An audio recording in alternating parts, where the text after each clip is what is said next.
Wakati wa mwaka 1981 ne 1986 bannayuganda nkomo bafiira mu lutalo olwaleeta gavumenti ya NRM buyinza eyafuuka NRM oluvannyuma.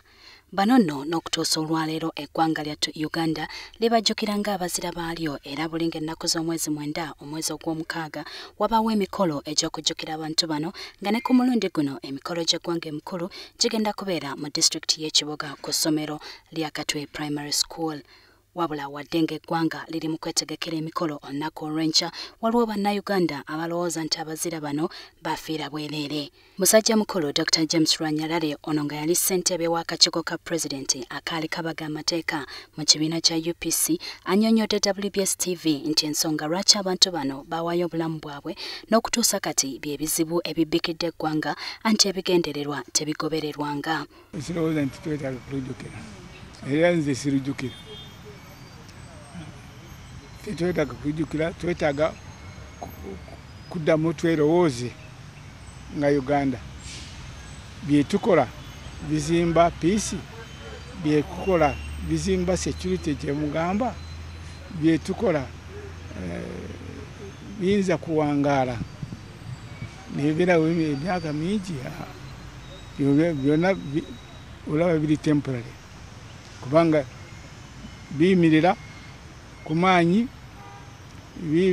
musinje gwabyo guli amaanyi guli omuntu omukuba w'amaanyi. Ono nga kati aweza egy'obukulu 75 ng'era yawummula ebyobufuzi atutegeezezza nti singa ebitongole bya gavumenti bikola ku bantu nga tebyekuusa ku kibiina kya byabufuzi na kimu olwo kijja kugatta bannayuganda n'okwongera emirembe ekinaalaga amakulu mu kufa kw'abazira. Bino biyimirira ku kibiina kimu movement, biyimirira ku maanyi okolesa ku poliisi okolesa ku magye, tebiyimirira kukkirizaganya nakuteesa ekyo tekirimu. Nandyagadde nti abantu nabandi badde b'amaanyi, oyinza kuba w'amaanyi n'oteesa, oyinza kuba w'amaanyi n'okkiriziganya n'abantu n'owekenda n'amaanyi g'olina kugamba kintu oleetemu oyingizemu abantu abalala batalina maanyi. Za Heroes Day tekyali mu makulu kubanga kati emyaka 30 tucha celebrating Heroes Day. Sikiraba mu makulu, waliwo abantu abakoze ebintu mu nsi muno mu ggwanga lino abasaanibwa okuyitibwa aba heroes naye tetubayita ba heroes. Kiki ekirimu mu kuyita omuntu omuhiro mu myaka 3?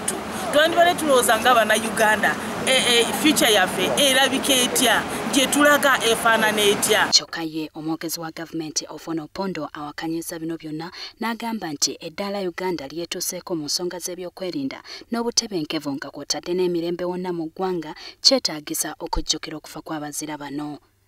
Tukyali ku mulama, eyinza okuba nti waliwo ebintu ebitatambula bulungi naye ekyo y'ensonga lwaki tulina okujaguza luno, okujaguza olunaku luno okutujjukiza nti bano bannaffe tekisaana bafiire bwereere, tekisaana omusaayi gwabwe guyikire bwereere. Emikolo gy'omwaka guno gigenda kutambulira ku mulamwa ogugamba nti abazira baffe tubeeyambise okuzimba Uganda esinga. Jocelyn Nakibule, WBS TV mu Kampala.